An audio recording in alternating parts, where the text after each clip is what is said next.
इन तस्वीरों पर जरा गौर कीजिएगा। क्या आप इनको जानते हैं? चलो इनका नाम भी बता देते हैं जिससे शायद आप इनको पहचान जाएं। इनका नाम है माया टाटा। अगर आपने अब भी इनको नहीं पहचाना तो ये अंदाजा तो जरूर लगा लिया होगा कि जब इनके नाम में टाटा है तो जरूर इनका रतन टाटा से कोई संबंध होगा। बिल्कुल, माया टाटा रतन टाटा परिवार से ही आती हैं। अब सवाल यह है कि माया टाटा आखिर रतन टाटा की कौन है।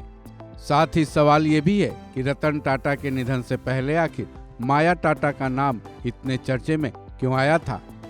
रतन टाटा के निधन के बाद जब उनके उत्तराधिकारी पर चर्चे तेज हो गए थे तब माया टाटा का नाम भी मीडिया में खूब उछला था। तो चलिए जानते हैं माया टाटा आखिर कौन है जिनकी टाटा ग्रुप में चर्चा बेहद तेज है। माया टाटा रतन टाटा की भतीजी हैं। उनके पिता का नाम नोएल टाटा है जो कि अब रतन टाटा के उत्तराधिकारी बना दिए गए हैं। इनकी माता का नाम आलू मिस्त्री है। माया टाटा की उम्र महज 34 साल है। यहाँ आप ये सोच रहे होंगे कि चूंकि वो नोएल टाटा की बेटी हैं और रतन टाटा की भतीजी तो उनका नाम सुर्खियों में आ गया होगा। लेकिन यहाँ आप आधे सही हैं और आधे पूरी तरह से गलत, क्योंकि वो रतन टाटा परिवार से तो हैं ही, लेकिन केवल रतन टाटा के परिवार की होने की वजह से उनका नाम चर्चे में नहीं है।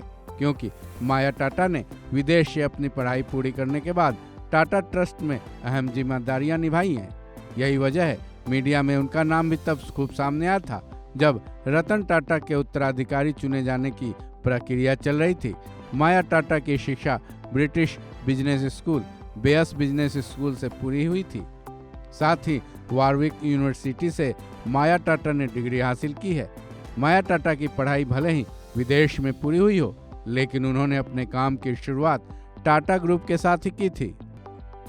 माया टाटा ने टाटा कैपिटल की subsidiary company Tata opportunity fund की नींव भी रखी थी।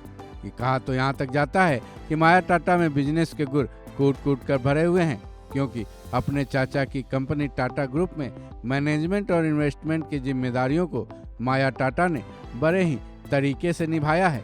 उदाहरण के लिए टाटा न्यू ऐप लॉन्च करने के वक्त माया टाटा ने बड़ी भूमिका निभाई थी। साथ ही जब टाटा अपॉर्चुनिटी को बंद कर दिया गया था तब उन्होंने टाटा डिजिटल में काम करना शुरू कर दिया था।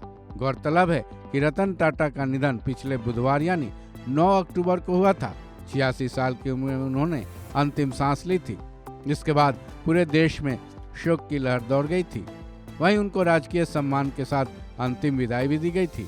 जे.आर.डी. टाटा के बाद रतन टाटा ने कंपनी को काफी आगे बढ़ाया, साथ ही पूरे देश में अपने काम पर विश्वास और खुद के लिए काफी इज्जत कमाई। इस खबर में बस इतना ही। बाकी अपडेट्स के लिए जुड़े रहें वन इंडिया हिंदी के साथ।